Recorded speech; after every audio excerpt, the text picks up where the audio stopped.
Olá, turma! O tema da aula de hoje será microbiologia de frutas e hortaliças.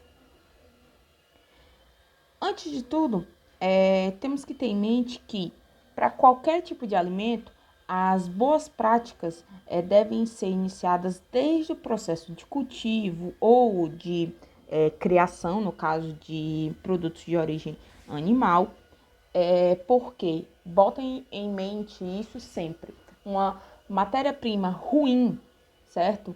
Principalmente microbiologicamente, não gera um produto adequado. E se esse produto é comercializado na forma in natura, ou seja, não vai passar por nenhum processo de conservação, aí é que tem que se ter muito mais cuidado com a qualidade do processo de produção, de cultivo, por exemplo, de um vegetal, certo? Então, essa matéria-prima tem que ter ainda mais cuidado, certo?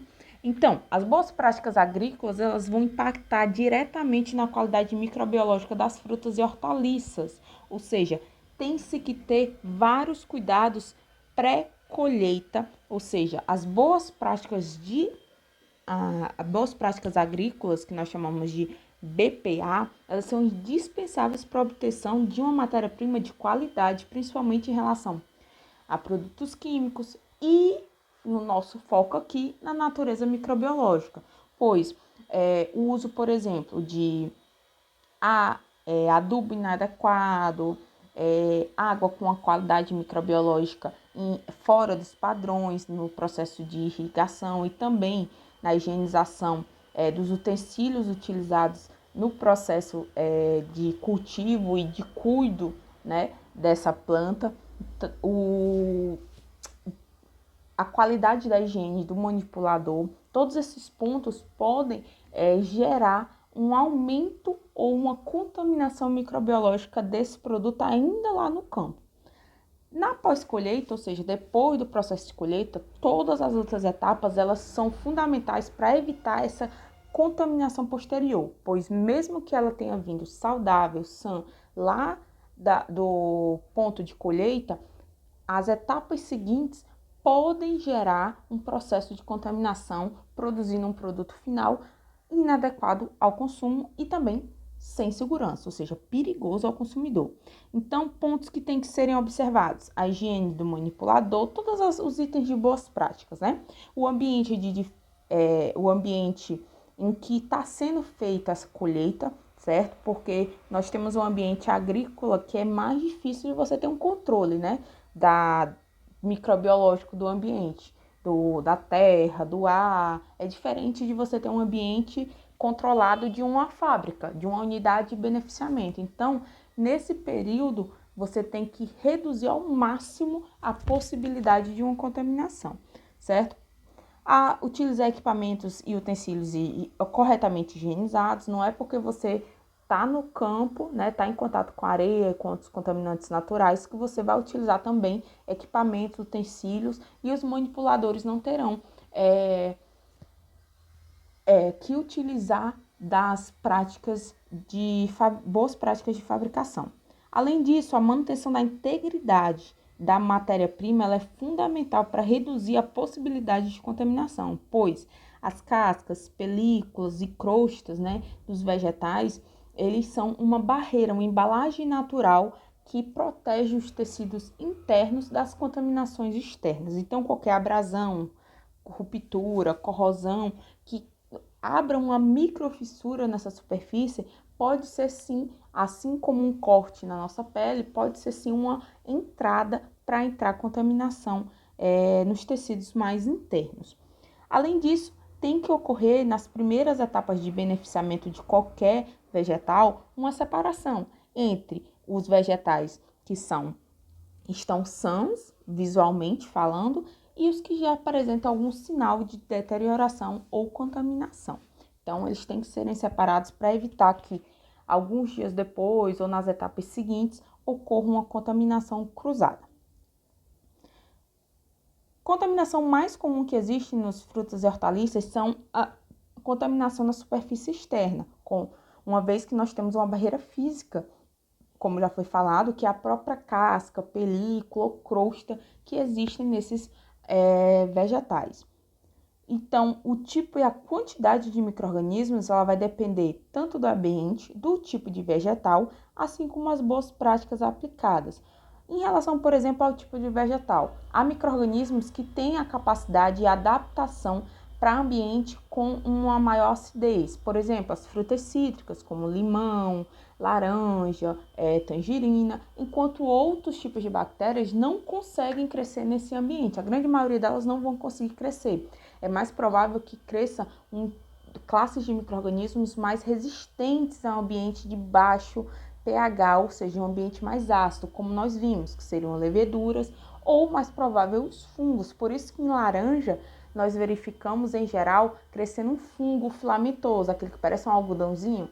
É muito mais provável de crescer um fungo filamentoso do que uma bactéria, no caso de uma fruta cítrica, certo? Já em outros tipos de vegetais ou frutas, hortaliças que têm um ambiente de um pH mais próximo do neutro, aí sim, a probabilidade de crescer uma bactéria, um fungo e uma levedura são quase similares. Lembrando que outro ponto que nós vimos lá em fatores extrínsecos e intrínsecos que afetam o crescimento microbiano, ambientes de tecidos vegetais ou até animais, mas aqui especificamente em vegetais que contêm menor teor de água ou que sejam mais ácidos, certo? Esses ambientes são mais propícios ao crescimento de micro-organismos mais resistentes a essas condições um pouco mais extremas, como os fungos. Então, nesses tipos de ambientes, a probabilidade de crescer uma levedura ou um fungo é bem maior do que a de uma bactéria, porque elas são muito mais sensíveis. Então, os vegetais que são mais secos, a tendência é de crescer levedura e mais provável um fungo filamentoso, que é aquele que parece um algodãozinho, do que uma bactéria. Então, outro ponto importante é que a eficiência das etapas de desinfecção, ela vai depender da carga microbiana que aquela matéria-prima tem. Se você chega com uma alface altamente contaminada, o processo de limpeza e sanitização dentro que vão conjuntamente formar a etapa de higienização não vai ser tão eficiente em relação à higienização de uma matéria-prima com baixa carga microbiana. Se eu tenho uma alface muito contaminada, veio do campo muito contaminada e uma pouco contaminada, e eu utilizar o mesmo processo de higienização, mesma quantidade de água, mesma quantidade de detergente na limpeza, aí lá na sanitização, é o mesmo tipo de sanitizante e a mesma concentração de sanitizante pelo mesmo tempo, eu não vou ter uma carga microbiana final igual, porque todo sanitizante ele tem um limite de ação. Ele não consegue agir 100% em todas as situações. Então, de acordo com a carga microbiana inicial, você tem que adaptar o processo de higienização para torná-lo efetivo. Uma frase aqui que eu trouxe desse artigo de São José e Silva 2014 diz o seguinte em sua conclusão: que a capacidade de adesão de alguns micro-organismos que causam doenças, ou seja, os patogênicos, como Salmonella, Listeria e E. coli, Escherichia coli, à superfície de frutas e hortaliças, ela é um alerta para os riscos desses tipos de alimentos que podem oferecer à saúde do consumidor. Assim, tem que serem aplicadas medidas preventivas de forma extremamente controladas antes e depois da colheita. No processamento desses tipos de alimentos, a etapa de sanitização é essencial para a redução de micro-organismos deteriorantes e para a eliminação de micro-organismos patogênicos. Lembrem que a higienização é composta por duas etapas: a limpeza, que vai utilizar detergentes, água, para remover fisicamente matéria orgânica e um pouquinho de alguns micro-organismos, mas o processo que é foco na eliminação de micro-organismos é a sanitização ou desinfecção, certo? Que é a etapa posterior, que você usa substâncias sanitizantes, como a mais comum em frutas e hortaliças é você utilizar uma solução de cloro, de hipoclorito. Aqui alguns tipos de contaminantes mais comuns, alguns gêneros e grupos mais comuns em produtos de frutas e hortaliças frescos. Nós temos gêneros como Pseudomonas, Flavobacterium, Micrococcus, alguns coliformes, alcalígenes, aí especificamente Listeria monocytogenes, e também como espécie específica Escherichia coli. Nós temos também vários tipos de bactérias láticas, assim como Cryptosporium, Entamoeba, Giardia e alguns tipos de vírus. No caso aqui,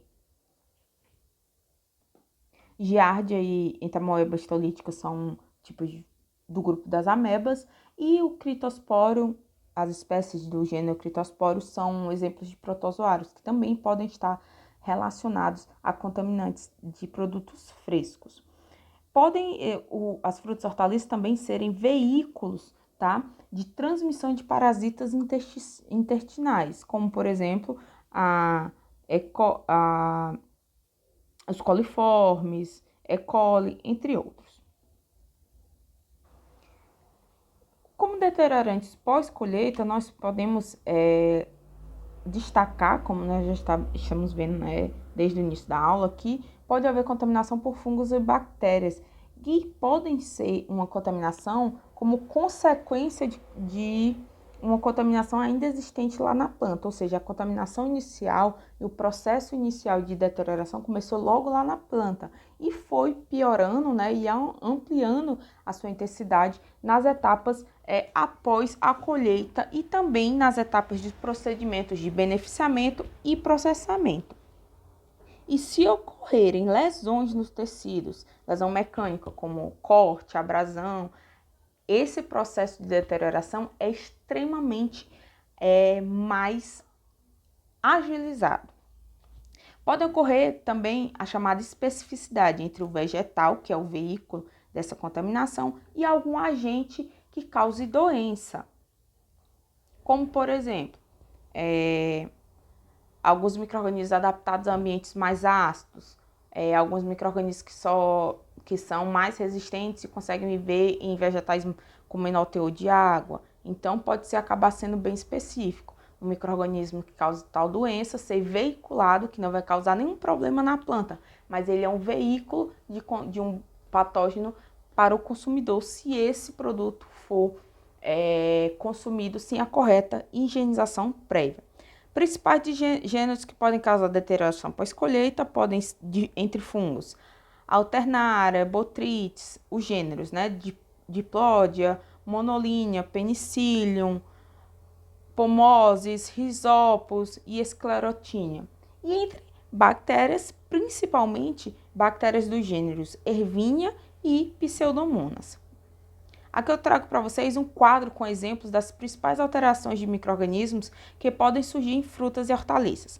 Por exemplo, em mamão e mangas podem ocorrer algumas doenças relacionadas às antracnoses, assim como a podridão branca e úmida em hortaliças folhosas e em cenouras. Podem ocorrer também devido a fungos do tipo Fusarium roseum, a podridão, denominada de podridão da concha interna em bananas, e a podridão do fruto ou mofo azul podem ocorrer em maçãs. No caso de mofo azul, por Penicillium expandium, e podridão do fruto por Phylactea. Bactérias do gênero Ervínia podem causar a chamada podridão bacteriana tanto em batatas como em hortaliças folhosos e também pode ocorrer em batatas e hortaliças, em folhas, né? No caso de folhas que eu digo são alface, couve. Pode ocorrer a podridão, denominada podridão seca, causada por bactérias do gênero Fusarium. Aqui algumas referências, envie suas dúvidas, faça os exercícios e tchau, tchau.